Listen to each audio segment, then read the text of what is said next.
There's far more work that needs to be done on that, and that's also one of my conclusions of my talk. And then there was also a study done on lobsters and shrimp in Norway, and they didn't find any effect on catch success. So starting in the early 90s, there has been an increasing amount of concern about noise pollution and cetaceans. And I'm focusing here primarily on large whales because in the Gulf of St. Lawrence in particular, we have two species that are endangered, and it's worth re-emphasizing what endangered means. It means endangered with extinction, and not local extinction, but global extinction. So noise pollution was noted as a significant threat to cetaceans for the blue whales in eastern Canada. So there has been some work done on this because of the concern for noise pollution that has developed over time. And essentially, some of the research that's found is that you can get to see a response by whales around 125 decibels. And that is, they start doing things differently. But the standard level that's being used by most regulators and industry is 180 decibels. And that's where we're guessing, mostly, that you have sublethal effects going on, so it's not outright killing the organism that's receiving this noise, but it's, again, masking communication, or it can cause temporary hearing loss, it can suppress reproduction or foraging behaviors. And some of this might not seem too much of a concern, except when you're thinking of critically endangered species, where the effects on one individual can affect the whole population. And again, I would encourage you to read the report by DFO, by Lawson and McQuinn, where they express their concerns about these issues of affecting individuals. There has been some recent work done on the Gulf of Mexico, where again there's an endangered sperm whale in the Gulf of Mexico, and they essentially found a response, a change in behavior up to 12 kilometers away from the seismic vessel that was doing the testing. And I also highlight here in another slide this, this mitigation that was done in Salcombe Island, where they essentially worked with the oil companies and determined that they wouldn't allow these endangered western gray whales to be exposed to decibel levels that were higher than 163 decibels. And I would add here just right now that Russia seems to be doing a better job at mitigating their effects on seismic testing than Canada is. So if we look to a study in the Gulf of St. Lawrence again on blue whales, these researchers just happened to be monitoring blue whale calling when seismic testing was going on and wasn't happening.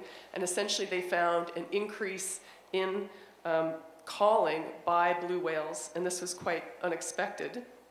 And the authors hypothesized that seismic testing was interfering with the ability, with an individual's ability to determine socially relevant signals, and could be disturbing feeding grounds. And blue whales are moving into the area, and this is an intensive feeding time for them, so it's very important that we do not impact their feeding. So I put this up here because I think it's important for us to understand what the various ranges of mitigations are possible for seismic testing, and this could be a point of discussion more tomorrow. I'm not going to get into many details today, except that there are a wide range of possible mitigations. And I do want to point out that the 500-meter buffer that was mentioned by a speaker earlier today is really a minimum, and a lot of jurisdictions have what they call boats that are further out from the seismic vessel that are ensuring that there are not whales in the area. And there have been geographical and seasonal restrictions locally for lobster nurseries. So I'm just showing you a mental break slide here because I'm going to switch now to exploration and production discharges. So I'm going to consider 3 different types of discharges, and these are typical discharges that come with oil development. Flaring, not so much with gas development, because that's the product they're trying to develop. So drilling or drill cuttings is the rock that they're actually getting out of the ocean, or out of the floor of the ocean, and discharging it into the environment. And the volumes can be quite large, and I just pulled out some figures that the Hebron Environmental Assessment used in the most recent environmental assessment.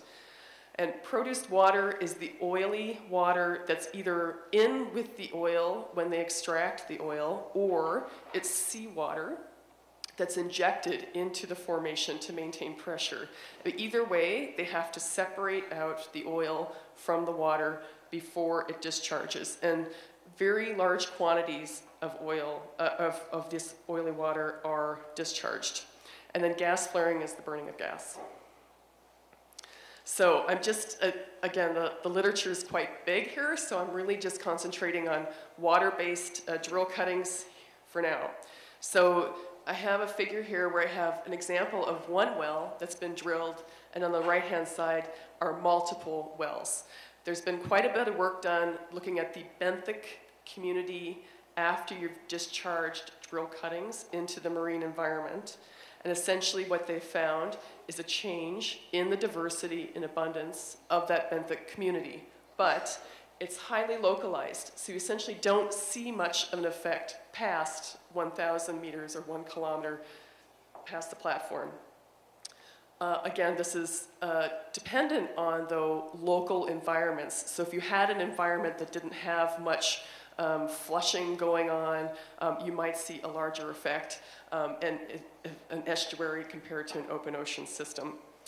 And there was work done by Paul Cranford where he had sea scallops in the region of these drilling platforms, caged sea scallops, and essentially found that growth and reproduction were inhibited by these sea scallops. The 8,000 meters here is indicated by what's called a zone of detection, and that is that they can measure a certain chemical that's used in the drill cuttings, but that doesn't necessarily mean that the benthic community has been affected out to 8 kilometers.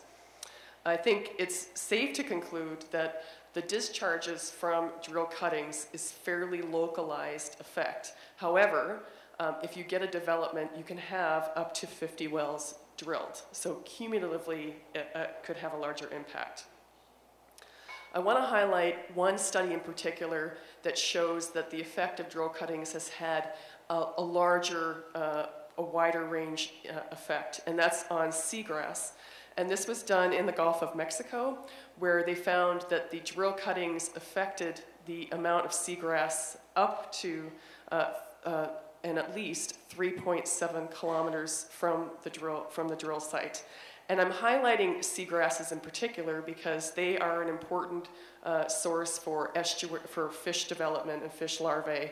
And the thought was that it was the reduced sunlight caused by the turbidity from the drill cuttings that resulted in the loss of seagrass immediately adjacent to the drill site.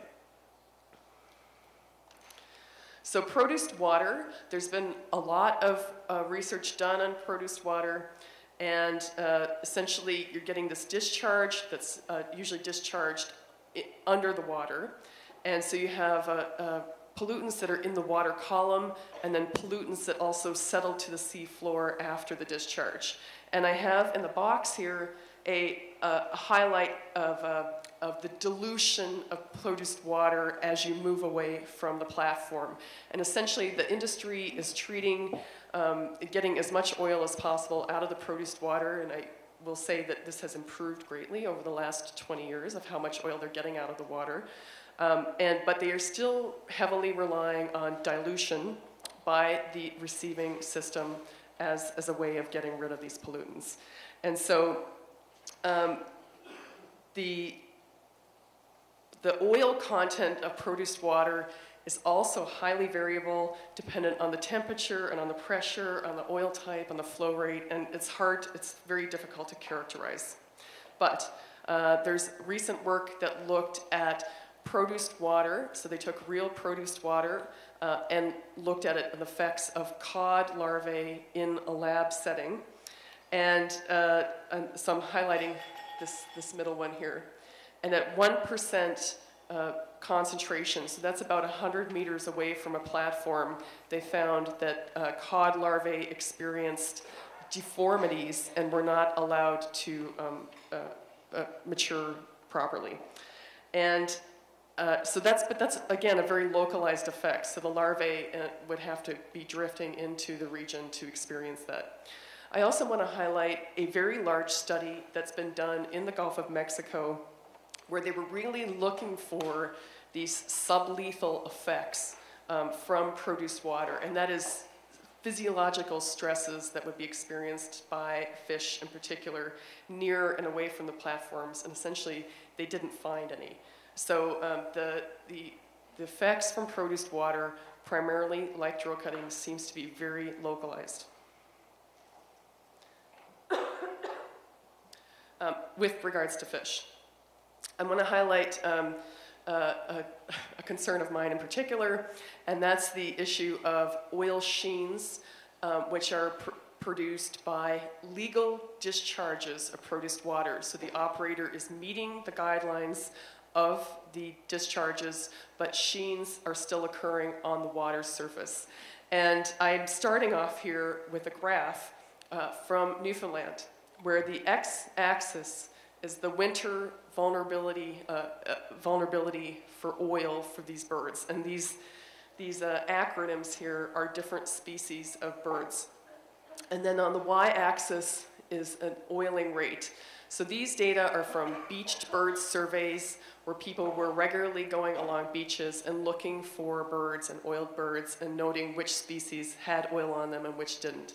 And I circled here 3 species, there's really 4 that should be circled: thick-billed murres, common murres, and dovekies, all of which occur in very high numbers in the Gulf of St. Lawrence at various times of the year. And these species are noted because they live at the water's surface for most of their time. They are very vulnerable to very small amounts of oil pollution, and it's been estimated that 10 milliliters of oil will kill a bird. And it does it by a hole in the wetsuit phenomenon. So a bird gets a little bit of oil on its plumage, but then dies subsequently of hypothermia.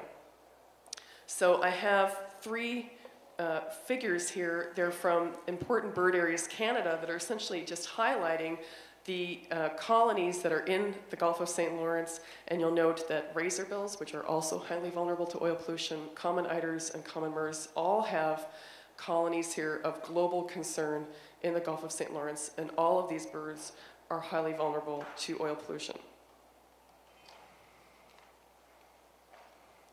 So there's been recent work done on this issue of oil sheens. I raised it in a paper in 2006, and this is work done by Patrick O'Hara, who works for Environment Canada in British Columbia, did tests on feathers and looked at whether feathers from dovekies and murres changed their structure when exposed to very minute amounts of oil or drilling fluids. And essentially, they found that the structure did change, and then the next step is to understand whether then this compromises the bird's capability of thermoregulating or keeping itself warm. And then a paper that I published with some colleagues, essentially critiquing an environmental assessment process, saying that we could have oil sheens that are occurring up to 210 days a year, and that could result in upwards of 1,400 auks being killed a year. And I would add that this seems still to be an outstanding issue in the Hebron assessment. So gas flares are the last topic I want to talk about. It's not something that I think is really on people's radar, although I think it is coming up more. This figure was done based on ship transects that were run from St. John's to these platforms out to what was called the drilling platform of Bill Shoemaker. And these were done prior to the environmental assessment for the Husky White Rose project.